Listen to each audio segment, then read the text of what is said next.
네, 안녕하세요. 디지털 목자 최정현입니다. 제가 오래전부터 제 구독자가 많지 않으니까 제가 아주 오래전부터 늘 강조하던 부분이 있는데요.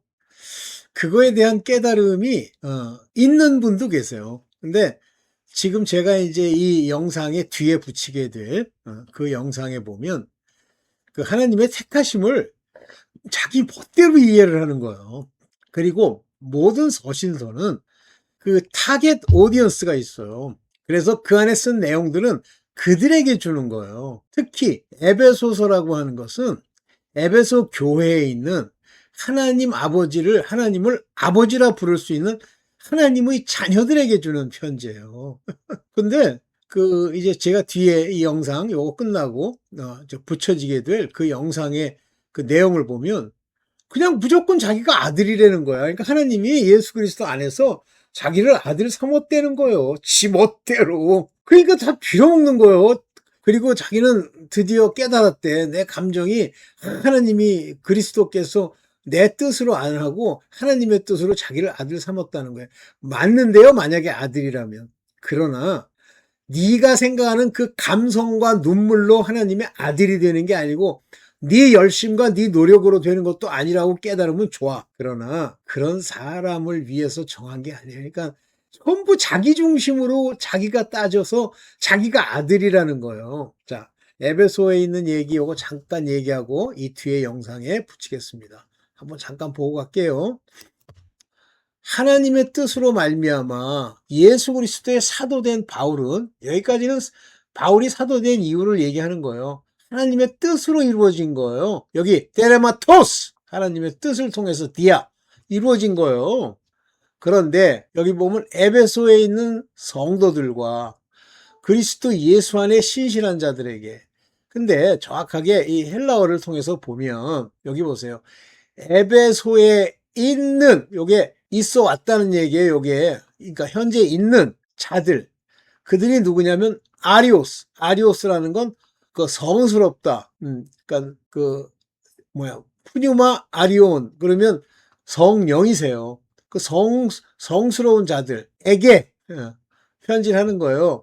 그리고 여기 피스토이스 앤 그리스투 예수스, 이것도 엉터리로 해석을 해. 예수 그리스도 안에서 믿는 자라는 뜻이에요. 뭐 예수 그리스도를 믿는 거야 이게. 핵도 없는 소리하고 앉았어. 예수 그리스도 안에 들어감으로 그 말씀을 주셔서 그것이 하나님의 주신 말씀으로 믿음이 생긴 자들에게 말하는 겁니다. 그러면서 우리 하나님 아버지와, 여기 이제 이런 말들이 굉장히 중요한데, Grace be you, to you, the peace from God our Father. 우리의 아버지라고 부를 수 있는 자가 있고 아버지라고 부르면 안 되는 사람이 있어요. 엘로힘 하나님하고 불러야 되는 건 종들이에요. 종이 뭐 아버지라고 불러. 참나. 그 다음에 여기 보면 The Lord Jesus Christ, 그런데 그냥 주 예수 그리스도 좋습니다. 그런데 이때 주라는 건 나의 하나님이시여 하는 얘기랑 같은 얘기입니다. 이 주라는 게 요드헤이 밥헤이의 여호와가 이걸 주라고 다 번역을 했잖아요. 지 멋대로 그냥 아무렇게나. 그래서 여기 큐리우, 우리의 주 예수 그리스도와 우리에게 아버지 대신 파트로스, 하나님이 우리 아버지가 되는 사람들에게 보내는 편지예요. 이게 지금 자기의 정체성 파악이 안 되고, 자기의 정체성은 무조건 아버지 말씀 하나 들이대고 거기다가 막 비벼 넣는 거야. 하는 꼬라지가 아닌데, 하나님이 당신들을 택한 적이 없는데 무슨 놈의 아들이라고 주장을 해. 그리고 에베소서를 들어가지고 뒤에 있는 거 연결되는 부분 여러분들 보시고 좀 잘 깨달았으면 좋겠고요.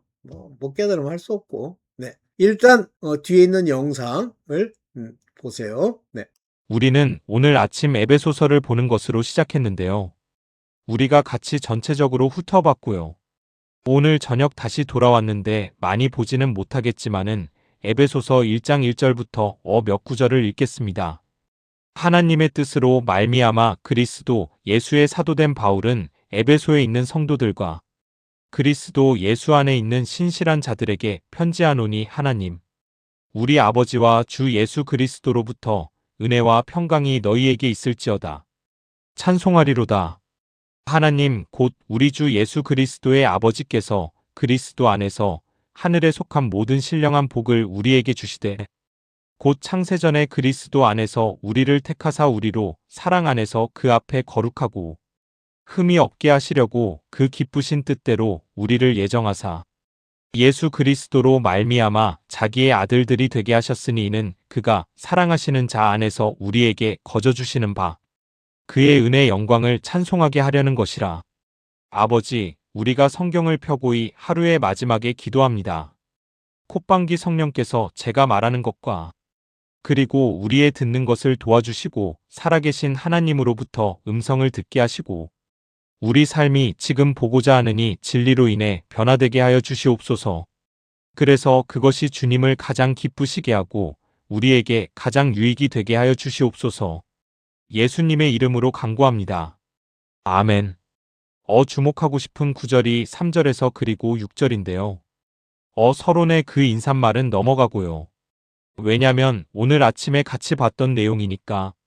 그래서 우리 오늘 아침에 우리는 이 젊은 스코틀랜드 청년에 대한 얘기를 했는데요. 후에 프린스턴 신학교 총장이 된 청년인데 그가 에베소서가 자신의 삶에 미친 영향에 대해서 일기를 쓰면서 이렇게 말했어요. 나는 살아났다. 정말로 살아있었다. 예수 그리스도가 모든 것의 중심이 되었다. 그래서 우리가 봤던 거는 그 청년의 간증은 하나님의 그 넘치는 능력이 그의 삶 안에서 역사했다는 내용인데 그래서 예수가 누구인신지를 깨닫고 예수께서 무엇을 하셨는지를 깨달은 건데 그냥 식상한 방식이 아니라 매우 개인적이고 구원으로 이르게 하는 방식으로 깨닫게 됐다는 것이에요. 그리고 그 영광스러운 복은 고지 청년이 경험한 복에 대한 묘사가 여기 3절부터 나오는 겁니다. 그리고 이 영광스러운 복은 누가 누리는 거냐면 한때 허물과 죄로 죽었던 자들에게 이 복이 주어져서 누릴 수 있게 된다는 거예요. 여기서 바울이 이 내용을 소개하는 방식이 매우 흥미로운데 우리가 이렇게 읽어보면은 우리 생각에 바울이 2장에서 먼저 시작을 하고 그리고 1장을 써야 하는 게 더 자연스러워 보이는데 왜냐면은 다음 2장을 보면은 그는 허물과 죄로 죽었던 너희를 시작을 하거든요. 그렇게 한때 죽었던 자들에게 지금 1장에서 얘기하고 있는 거예요. 찬송하리로다. 하나님 곧 우리 주 예수 그리스도의 아버지께서 하늘에 속한 모든 신령한 복을 그리스도 안에서 우리에게 주셨도다. 그래서 제가 생각한 게 뭐냐면 우리가 지금 이렵지만 동시에 성경적인 택하심의 교리를 다룰 때에 중요한 거는 그리고 우리가 확실히 해야 되는 것은 제가 몇 가지밖에 말씀을 못 드리지만이 구원하는 믿음에 이른다는 것이 도대체 무엇을 의미하는지에 대해서 우리가 분명히 해야 해요. 그래서 어떻게 사람이 깨어나서 이 예수를 믿게 되는가? 어떻게 사람이 신자가 되는가? 이 사람이 떤 과정을 통해서 이 일이 이루어지는 것인지 주일학교의 아이든 아니면 중년의 사람이든 아니면 딩가의 학생이든 누가 됐던 간에 떤 원리를 통해서 이런 일이 일어나는 거냐? 그래서 이에 대해서 나열해 보기를 원하는데 성경 구절을 찾아보면서 보지는 않을 거예요. 그렇게 하는 이유가 있는데 설교를 들어보시면 왜 그런지 알게 되실 거예요. 그렇다면은 어떻게 우리가 구원하는 믿음에 이르게 되느냐? 전체적인 설명을 제가 드릴 텐데 첫째 이 복음의 진리가 우리에게 떤 형태로든 제시될 때에 성령께서는 그 진리를 우리 안에서 확신시켜 주십니다. 이걸 아시잖아요. 그죠? 복음을 수없이 우리가 들었지만은 아니면은 누가 뭐 이거 읽어보라고 책을 줬는데 우리가 머리로 이해는 하기는 했었는데 아무런 감동이 없었어요. 그죠?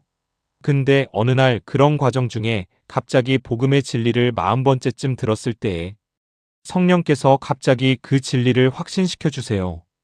둘째로 그래서 우리가 이 복음을 그렇게 복음의 진리를 깨달았을 때에 성령께서 그 진리를 우리 자신에게 적용하시기 시작하세요. 그죠? 그래서 성령께서 오셔서 야 이거는 그냥 유용한 정보가 아니야. 아니면은 그냥 너희 부모님한테만 적용되는 게 아니다.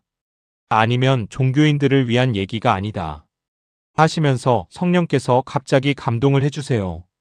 그리고 깨닫는 게 성령께서 우리가 전에는 볼 수 없었던 진리를 보고 적용하는 거를 가능하게 하신다는 것을 우리가 봤잖아요. 그죠? 그리고 셋째, 그래서 이 진리에 대해서 우리가 깨닫고 나서 특히 우리의 죄에 대해서 그리고 우리의 구원자의 필요성에 대해서 이제 성령께서는 명확하게 우리 죄의 해결책이 예수 그리스도의 인격과 그리고 그분의 사역이라는 것을 우리에게 보여주세요. 그리고 성령의 사역은 언제나 우리를 주 예수께로 인도하는 거예요. 그래서 이런 것들을 직면할 때 결국 우리는 그리스도를 마주하게 되는 것입니다. 그리고 우리가 그리스도를 마주할 때 그리고 그분을 신뢰할 때 네 번째로 그 결과는 우리의 믿음이 새로운 믿음은 인간의 지혜가 아닌 하나님의 능력 위에 세워지게 되는 것입니다. 바울이 고린도인들에게 말한 거를 기억해 보시면은 우리는 십자가에 못 박히신 예수 그리스도를 전했다. 인간의 지혜의 말이나 말 재주로 전하지 않았던 것은 너의 믿음이 사람의 지혜가 아닌 하나님의 능력 위에 서도록 하기 위한 것이다. 그래서 이런 사람이 구원의 믿음으로 나올 때 일어나는 일인 거예요. 다섯째로 성령께서 우리 안에서 역사하셔서 우리를 믿음으로 인도하시는 것은 전적으로 우리의 공로와 무관한다는 것을 우리가 보게 되어 전적으로 우리의 공로와 무관합니다. 그래서 우리는 이런 찬양을 부르게 되는 거예요. 내가 선택된 건 내 안의 선함 때문이 아니다. 진노에서 깨어나는 도망쳤다. 그래서 자신에게 하나님이 먼저 손을 뻗으셨다는 것을 깨닫게 되는 거예요. 그리고 여기 에베소서 1장 13절을 보시면 바울이 이 택하신 비밀에 대해서 설명을 한 후에 그 안에서 너희도 진리의 말씀 곧 너희의 구원의 복음을 듣고 그 안에서 또한 믿어 약속의 성령으로 임치심을 받았으니 다시 말해서 지금 이 에베소서 1장에서 곧 구원은 하나님의 뜻이고 그의 뜻으로 택하시는 거다 라고 설명을 하고 있는 거예요. 전적으로 어라고 말하고 나서 바로 바울이 우리의 책임에 대해서 이제 설명을 하고 있어요. 그래서 너희가 진리의 말씀을 들었고 그건 너를 구원하는 복음이고 내가 그를 믿었고 그래서 성령으로 인치심을 받았다. 하나님은 우리를 믿을 수 있도록 해주시지만 하나님이 우리 대신 믿어주시지는 않습니다. 하나님은 우리가 믿을 수 있도록 하시지만 하나님이 우리 대신 믿어주시지는 않습니다. 자, 그러면 3절로 돌아가 볼게요. 찬송하리로다. 하나님 곧 우리 주 예수 그리스도의 아버지께서 우리에게 복을 주셨도다. 이건 사실 하나의 긴 문장으로 된 위대한 찬가인데 메카이가 그의 글에서 이거를 설명하면서 구원의 장엄한 교향곡이라고 묘사했어요. 정말 멋진 비유인데 그래서 상상해 보면은 심벌즈가 울리고 그리고 나팔과 모든 악기들이 지금 선포하고 있는 거예요. 하나님이 그리스도 안에서 우리를 위해서 하신 이 모든 일들을 그런데 인상적인 게 뭐냐면 이게 하나님으로 시작한다는 거예요. 대부분의 종교들은요. 사실 신으로 시작하지 않아요. 예를 들어서 잡지나 미디어 같은 데서 종교 기사들을 보면요. 보통 제목들이 뭐냐면 신을 찾아서 우리가 신을 찾는 거에 대해서 얘기를 해요. 그래서 인간은 모두가 지금 막 하나님을 찾고 신을 찾고 있지만 잘 찾지 못한다는 얘기를 하고 있는 건데 다 찾아봤는데 못 찾고 있다. 그래서 종교는 인간이 신을 찾는 것이다라고 설명을 하는데 하지만 성경을 읽어보면 정반대를 얘기하거든요. 그래서 성경은 하나님이 인간을 부르시는 것으로 시작하고 하나님이 인간에게 먼저 다가오시는 걸 얘기해요. 그리고 바로 하나님이 그리스도 안에서 모든 신령한 복을 우리에게 주신다는 거예요. 그래서 지금 바울이 말하는 거예요. 하나님을 찬양해라. 하나님을 찬양하는 게 뭔 뜻일까요? 그분의 위대하심을 선포한다는 것이거든요. 그의 크심을. 그래서 찬송하리로다. 하나님 곧 우리 주 예수 그리스도의 아버지께서 왜 우리가 이렇게 해야 되냐? 그분이 예수 안에서 우리에 대해 모든 좋은 것을 선포하셨기 때문에 우리가 그분을 찬송하는 건 그분이 우리에게 복을 주셨기 때문에 여기 동사들을 보면은 다 볼 수는 없지만 너무 중요한 게 보이는데 3절에서 그분이 우리에게 복을 주셨고 4절에서 우리를 택하셨고 5절에서 우리를 예정하셨고 그리고 8절로 내려가면 그분의 은혜의 풍성함을 우리에게 넘치게 하셨다고 해요. 그리고 이제 동사에서 명사로 넘어가 보면 하나님의 뜻, 하나님의 계획, 하나님의 목적을 얘기해요. 놓칠 수가 없어요. 절대 못 볼 수가 없는 것들이 여기 있어요. 그리고 만약 하나님이 이 복의 근원이시라면 그러면 우린 또한 이 복의 범위를 살펴봐야 하는데 그가 주신 복은 그리스도 안에서 하늘에 속한 모든 신령한 복을 줬다는 거예요. 우리가 다니엘에 대해서 강해를 했을 때 하늘에 속한 곳에 대해서 자주 봤는데 눈에 보이지 않는 영적 실제의 세계라고 얘기를 했는데 바울이 나중에 에베소에서 말했듯이 우리의 싸움은 혈과 육에 대한 것이 아니라 하늘에 있는 악한 영들에 대한 것이라는 그 신비한 영역을 지금 말하고 있어요. 그래서 바로 이 신비한 곳에서 우리는 그분과 함께 다스린다는 거예요. 오늘 아침 2장 6절에서 봤잖아요. 은혜로 구원을 받아 그리스도 예수 안에서 함께 일으키시고 그와 함께 하늘에 앉히셨느니라. 하느님이 이것을 하신 거고 하나님이 주도적으로 하신 것입니다. 이거를 우리가 못 볼 수가 없어요. 여기서 너무나 분명하게 쓰여져 있습니다. 그렇다면 어떻게 이 복이 우리 것이 되었냐? 그 답이 4절에 있는데 창세전에 그리스도 안에서 우리를 택하셨다는 거예요. 창세전에. 이건 정말 놀라운 사실인데 다시 말해서 우리가 그리스도 안에서 택하심을 받은 것은 나중에 하나님께서 그냥 생각해내신 것이 아니라 오히려 이 결정은 창조 이전 영혼 이전으로 거슬러 올라가는 결정인 거다. 그리고 지금 바울 자신도 이것을 설명해 나가면서 이것으로 말미암아 압도되어 있어요. 그래서 다른 곳에서 자신이 얼마나 비참했는지에 대해서 묘사하면서 얼마나 자만하고 자기 만족에 빠지고 종교적이고 자신이 옳다고 확신했는지 말하면서 나는 죄인 중에 괴수였다고 얘기를 하잖아요. 그런데 놀라운 건 내가 그토록 모욕하고 그리고 잘못 이해하고 그리고 반역했던 이 하나님이 그리스도 안에서 나를 택하셨다는 거예요. 그래서 이 내용을 우리가 성경에서 볼 때 그리고 성경 전체가 이 이야기를 하는데 에베소서 1장만이 아니라 항상 누군가가 손을 들고 질문을 해요. 잠깐만. 이건 말이 안 된다. 왜냐면 결정을 한 거는 내가 결정한 거 아니냐? 그래서 제가 설교를 이렇게 시작을 한 거예요. 그 질문을 못하게 하려고. 그런데 결국 또 이 지점에 오게 됐는데 누가 내가 결정한 거다라고 하면은 뭐라고 대답해야 돼요? 그래, 내가 결정한 거 맞지? 의심의 여지가 없지. 내가 결정한 거지. 하지만 하나님이 창세전에 먼저 너를 택하시지 않으셨다면 그렇다면은 너는 결코 결정할 수 없었을 것이다. 그래서 계속 뒤로 돌아가다 보면 결국 하나님의 영원한 작정 안으로 들어가게 된다는 거예요. 그렇다면 이제 또 질문이 생기는데 그렇다면은 이 영원한 선택하심과 즉 우리를 예정하신 이 하나님의 일, 우리를 그리스도의 형상으로 만드시려고 했던 이 작정이 이것을 인간의 책임과 결정에 대해서 이 두 가지를 어떻게 조화시키냐는 질문이 생겨요.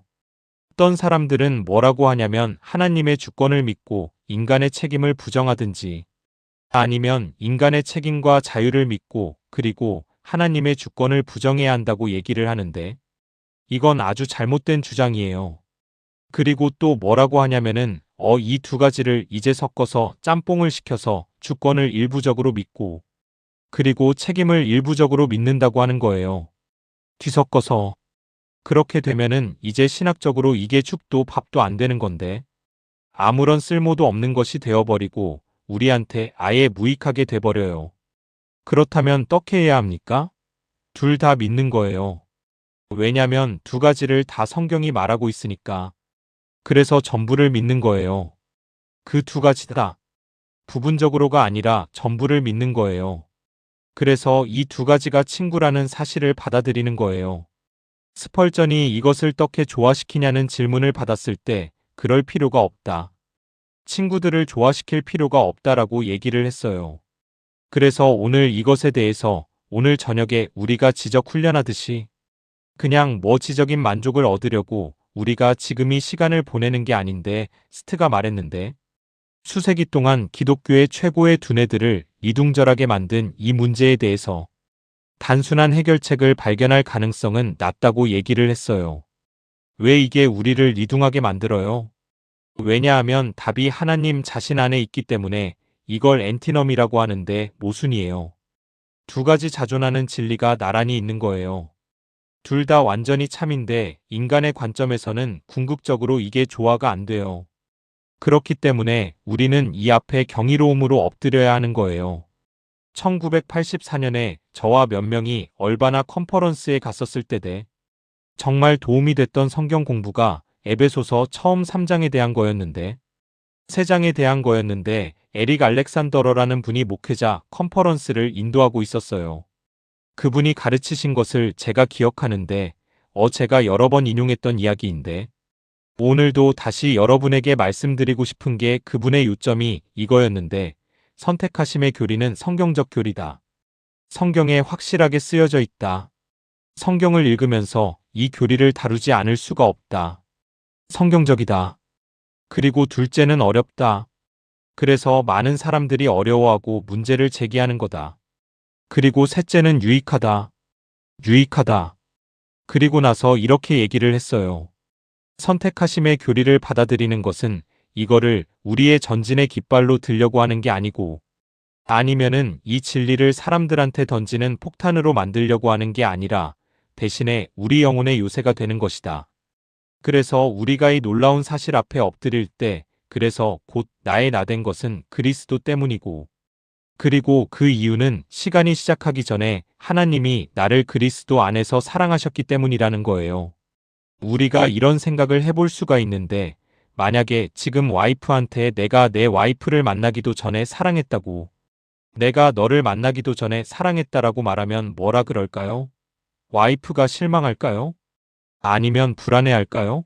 아니잖아요. 경이롭게 여기겠죠. 어떻게 그럴 수 있지 하고 제 친구 중 하나가 지금 영국 남부에서 목사인데 너무 멋진 얘기를 저한테 해줬는데 그 자기 와이프를 만난 얘기예요. 그래서 그 런던의 바돌의 병원에서 변호사로 있었을 때에 제 친구가 어느 교회 행사에서 그 와이프를 만난 거예요. 그래서 이 아름다운 여자를 만나서 이제 마음이 끌리고 이제 서로 알아가다가 보니까 어렸을 때 같은 동네에 살았던 거예요. 그래서 그 제 친구는 10대였고 여자애는 덜였었는데 그러다 갑자기 생각을 한 게 이내 와이프가 이 이 소녀였구나 라고 깨달은 거예요. 그래서 제 친구가 다이어트였을 때 길을 가고 있었는데 어떤 남자가 보트를 자동차 그 트레일러 위에다가 올리고 있었대요. 그래서 제 친구가 그 모습을 보면서 그 옆에 있었던 그 소녀를 본 거예요. 딸을. 그래서 이 딸이 아버지를 막 돕고 있었는데 그 보트를 자동차에다 연결시키려고 7, 8살밖에 안 됐었대요. 근데 최선을 다하면서 아버지를 돕고 있었대요. 그래서 제 친구가 그 여자아이를 보면서 야, 참 예쁜 여자아이다. 정말 착하다. 아빠를 정말 열심히 잘 돕네라고 생각을 했대요. 근데 지금은 저들이 부부가 된 거예요. 그래서 어떤 의미에서는 제 친구는 자기 아내를 알기 훨씬 전에 이미 마음을 두고 있었던 거예요. 그럼 그 아내가 밤에 깨서 난 그게 너무 싫은데라고 말할까요? 하나님이 창세전에 당신을 사랑하셨다는 것이 불편해요? 뭐가 문제인 거예요? 뭐가 문제죠? 아니요.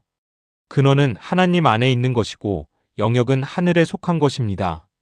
그래서 우리가 필연적으로 물어보게 되는 게 그러면 왜 나를 택하셨냐라는 질문이에요. 근데 우리는 항상 그 이유를 우리 안에서 찾으려고 해요. 내 안에서. 왜냐면 예를 들어서 내가 취직을 하게 되면은 내가 뭘 했기 때문에 이 취직을 하게 된 거냐? 어떤 이력으로 내가 자격을 갖춘 거냐라는 그 생각을 우리의 신앙에 가지고 와서 우리 안에서 이유를 찾으려고 해요. 왜 하나님이 나를 이 놀라운 은혜에 포함시켰는지에 대해서. 그런데 거기에는 답이 없어요. 내 안에는 답이 없어요. 왜 나를 택하셨냐? 왜냐면 나를 사랑하셨기 때문에. 그러면 왜 나를 사랑하셨냐? 왜냐면 나를 사랑하셨기 때문에. 제가 어렸을 때 계단 위에서 몰래 어른들이 토론하는 것들을 들었는데 제가 자라면서 항상 집에 사람들이 왔는데 목사님들하고 그런 부류의 신기한 분들이 왔었어요. 그래서 제가 항상 그 위에서 토론을 들으면 어떨 때는 웃기기도 하고 어떨 땐 신기하기도 하면 안 돼.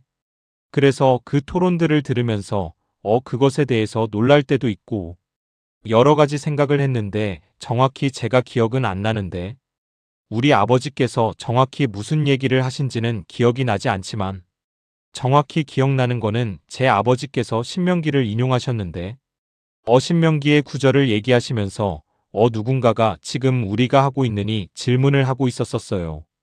하나님의 그 백성을 향한 의도에 대해서 여호와께서 너희를 기뻐하시고 너희를 택하심은 너희가 다른 민족보다 수요가 많기 때문이 아니니라. 너희는 오히려 모든 민족 중에서 가장 적으니라.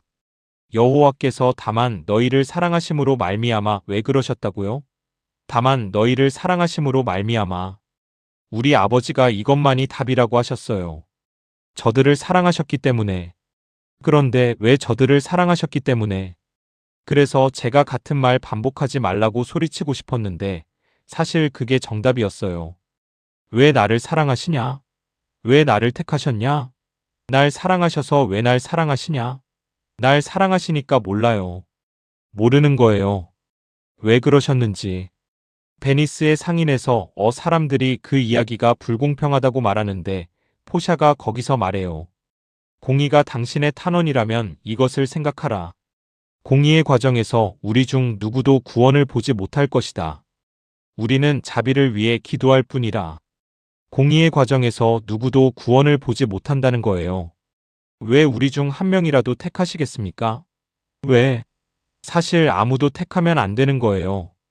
공의가 집행된다면 우리 모두는 정죄를 받아야 마땅한 거예요.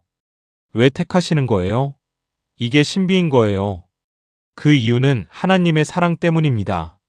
하나님이 세상을 이처럼 사랑하사 독생자를 주셨으니 이는 그를 믿는 자마다 누구든지 진짜 누구든지 믿는 자마다 진짜 누구든지 멸망하지 않고 영생을 얻게 하려 하심이라.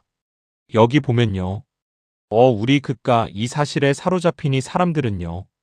죄를 심각하게 여기게 돼요.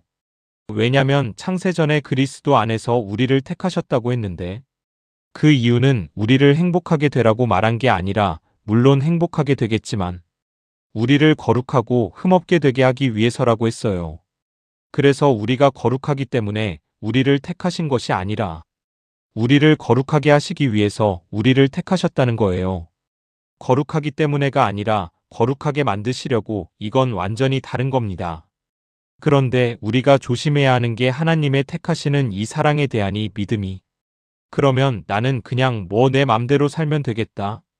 라는 결론으로 이어지게 된다면 그러면 뭔가 심각하게 잘못된 것인데 꽤 자주 접하는 얘기인데 크유앤드어 같은 데서 누가 꼭 질문을 해요. 그러면 한 번 번 구원은 영원한 구원이냐라고 물어봐요.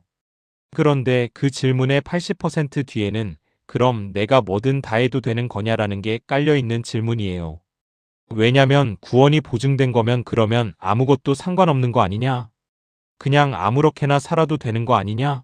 아니요. 아닙니다. 왜냐하면 그분이 택하신 자들을 그분이 거룩하게 만드신다고 했어요. 그래서 어떤 사람이 지속적으로 계속 죄 가운데서 살면서 나는 성화를 위해 택함 받았다고 얘기를 한다면 그건 명백한 모순인 거예요. 명백한 모순이에요. 생각해 보세요. 여기 본문을 보세요. 만약 거룩함이 우리를 택하신 목적이라면 그럼 택하심의 유일한 증거는 결국 우리의 성화인 거예요. 우리가 개혁 신학의 원리를 얼마나 잘 설명하냐가 아니고 아니면은 구원론을 얼마나 우리가 잘 사람들한테 설득시킬 수 있냐가 아니라 우리가 하나님께 선택되었다는 증거는 그래서 그분을 위해서 구별되었고 그래서 성령의 사역을 받고 있다는 그 증거는 궁극적으로 우리가 아들의 형상을 닮아가고 있다는 거예요. 그런데 지금 위험한 것 중 하나는 이 젊은 친구들이 하나님의 선택하시는 사랑이 이제 자기들이 원하는 뭐든 다 할 수 있는 자유로 해방시켜줬다는 결론을 내린다는 거예요. 성경을 제대로 읽지 않고 있는 겁니다. 왜냐면 성경은 너무나 정확하게 말하고 있어요. 이런 현상들이 다른 신학에서도 나타나는데 예를 들어서 종말론에서도 똑같아요. 여러 사람들이 이 얘기 저 얘기 이리저리 막 논쟁을 해요. 이거다 저거다 아니면 이게 내가 맞다. 이게 확실한 거다. 내가 답이다. 근데 그게 의미하는 게 뭐냐? 도대체 너한테 무슨 의미냐? 이 종말론이 내가 버스 타고 출근할 때 너한테 무슨 차이를 만드냐? 왜냐하면 정말 예수님의 재림에 대한 진짜 관심은, 진짜 증거는 성경이 말하는 거는 이 소망을 가진 자마다 그의 깨끗하심과 같이 자기를 깨끗하게 하느니라. 그러니까 자신을 깨끗하게 하는 게 이 그리스도의 재림에 대한 깊은 이해의 궁극적인 증거예요. 구원론을 얼마나 잘 설명하느냐가 아니라, 그리고 이 하나님의 택하심의 사랑과 우리를 아들로 만드시는 예정과의 과정은 우리가 얼마나 명확하게 이것에 대해서 표현하는지에 달려 있는 게 아니라 대신에 우리 안에서 예수의 아름다움을 만들어내는 것입니다. 큰 질문 뭐 아니면 작은 질문인지 모르겠지만 흥미로운 질문이 있는데 성경이 답답하고 있어요. 4절 끝에 그 앞에서 힘이라고 끝나고 5절에서 일러 사랑 안에서라고 시작을 하는데 그런데 헬라어에는 구두점이 없거든요. 그래서 이게 어디에 붙는지 사실 잘 알 수가 없어요. 그래서 사랑 안에서 거룩하고 흠미 없게 하신다라고 말하는 건지, 다시 말해서 우리의 거룩함과 흠없는 것은 무슨 뭐를 억제하는 경건이 아니라 사랑으로 한다는 경건이라는 거고 그리스도를 닮는 경건이라는 것이고, 근데 만약에 5절에 붙으면은 이제 의미가 완벽해지는데 사랑 안에서 우리를 예정하셨다는 뜻이 돼요. 다녀 삼기 위해서 스타트가 했던 말이 이에 대해서 우리가 생각을 할 때에 하나님이 여기서 양자로 삼으시는 것에 대해서 생각하면 여기에 우리에게 답을 주고 있다는 거예요. 어느 정도의 답을 사람들이 질문하잖아요. 하나님이 왜 창조를 하셨냐? 분명히 하나님께서 인간이 반역하고 그리고 인간이 타락할 걸 아셨는데, 그런데 여기에 대한 총체적인 답은 아니지만 어느 정도의 도움을 주는 답이 여기 있는데, 왜냐면 우리가 확실히 말할 수 있는 거는 이 구절을 통해서 하나님은 창조가 인간에게 부여한 것보다 더 높은 존엄성을 위해 우리를 늘 예정하셨다는 거예요. 그래서 인류를 향한 하나님의 목적은 에덴 동산의 아담과 하와가 아니라 십자가의 그리스도와 그리고 새 하늘과 새 땅의 새 창조를 위한 것이었다. 하나님은 아담과 하와를 창조하시기도 전에 우리를 자녀로 만드시기 위해서 예정하시고 이제 택하셨다는 거예요. 그래서 하나님은 끝과 시작을 아셨고 시작과 끝을 아신 거예요. 이게 얼마나 엄청난 그림입니까? 입양되는 것, 하나님의 자녀가 되는 것. 그리고 이건 혈통을 통해서가 아니라, 우리는 혈통을 통해서 하나님의 자녀가 된 것이 아니라 양자로 삼으셨다는 거예요. 스코틀랜드 소요리 문답에서 이것은 우리가 하나님의 자녀의 숫자에 들어가고 그 모든 특권을 누릴 권리를 갖게 되는 하나님의 값없는 은혜다라고 얘기해요. 그리고 이건 그분의 뜻의 목적을 따르는 것이고, 그리고 그분의 은혜로 말미암은 것이고, 6절에서 그분의 영광을 위한 것입니다. 그렇다면 이 진리에 사로잡힌 사람들의 삶에서 우리가 무엇을 기대해야 합니까? 당연히 허세를 기대하진 않겠죠. 아니면 내 자신에 대해서 떠들거나, 아니면 마치 우리의 믿음의 시작이 1인칭인 나에게서부터다라고 얘기하는 게 아니라 대신 우리의 믿음은 3인칭으로 시작하는 거예요. 3인칭으로 내가 한 것이 아니라 그분이 하신 것이다. 당신이 오늘 밤 여기 떡해 오게 된 거예요? 거슬러 한번 올라가 보세요. 인생 전체를 뒤로 계속 거슬러 올라가서 그 바닷가에서 만났던 사람, 아니면 그 책을 나한테 건네준 사람, 직장의 그 친구. 그러고 나서 계속 거슬러 올라가 보세요. 얼마나 뒤로 갈 수 있어요? 결국에는 우리는 무릎을 꿇고 고백하게 될 것입니다. 이것은 경건의 신비다. 그리스도 안에서 하나님이 손을 내미셔서 나를 붙드셨다.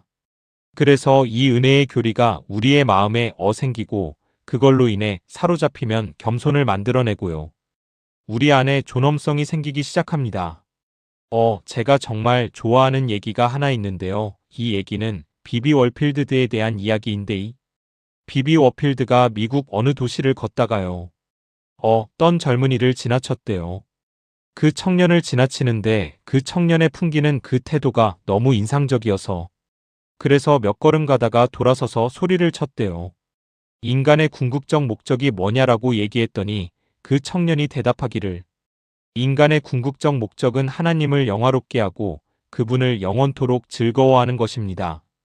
그래서 월필드가 말하기를 너는 웨스민스터의 고백의 사람이구나 라고 했대요. 존엄성 그리고 겸손 그리고 확신. 만약에 우리가 그리스도 안에 있다는 이 사실이 영원전에 닿을 내리고 있는 것이라면 그럼 우리는 하나님이 우리를 이 시간 가운데 안전하게 이끄시고 다시 그분의 영원한 임재 안으로 데려가실 것을 확신할 수 있는 것입니다. 예수의 품에 안겨 그 부드러운 품 안에서 이렇게 찬송가 작가들이 이런 시들로 너무 잘 표현을 하는데, 영원한 사랑으로 사랑받아 은혜가 그 사랑을 알게 하여 위에서 숨쉬는 성령께서 그렇다고 가르치셨습니다.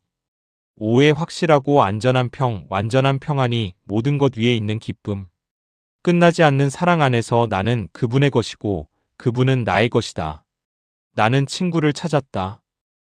이런 친구를 그는 내가 알기 전에 나를 사랑하셨고 사랑의 줄로 나를 이끄셔서 그분께 묶으셨으며 내 마음에 이 끈을 친히 감으셨으니 아무도 이 끈을 끊을 수 없다. 그래서 나는 그분의 것이고 그분은 나의 것이다. 영원히 얼마나 놀랍습니까? 아버지 감사합니다. 우리는 이 광대함의 표면도 긁지 못했습니다. 우리는 당신의 위대하심 앞에 너무나 작은 존재들이고 당신의 사랑 앞에 겸손해집니다. 우리의 반항과 교만을 용서해 주시고 우리는 항상 우리 안에서 이유를 찾으려고 합니다. 이 사랑의 이유에 대해서 당신이 그냥 사랑하셨기 때문에 사랑하셨다는 것에 우리는 겸손해집니다. 사랑은 여기 있으니 우리가 하나님을 사랑한 것이 아니요 오직 하나님이 우리를 사랑하사 우리 죄를 위하여 화목제로 그 아들을 보내셨음이니라. 그래서 이 시간이 시작하기 전에 우리를 사랑하셨다는 것에 우리는 놀랍니다. 우리를 움직이셔서 이 진리를 다른 이들에게 전하고자 하는 열심을 주시고 우리가 나아가서 알려주게 하여 주시옵소서. 예수께서 말씀하시기를 내게 오는 자는 내가 결코 내쫓지 아니하리라 하셨고 수고하고 무거운 짐진 자들아 다 내게로 오라. 내가 너희를 쉬게 하리라 하셨으니 우리를 도와주셔서 이 진리 자체가 우리 전도의 근거가 된다는 것을 이해하게 하여 주시고 주께 나오는 자는 아무도 내쫓지 않으시기에 그렇기 때문에 전도에 담대하게 하여 주시옵소서. 감사합니다. 주님, 이제 마지막 찬송을 부르고 집으로 돌아가는 우리를 축복하여 주시옵소서. 그리스도의 이름으로 기도합니다. 아멘.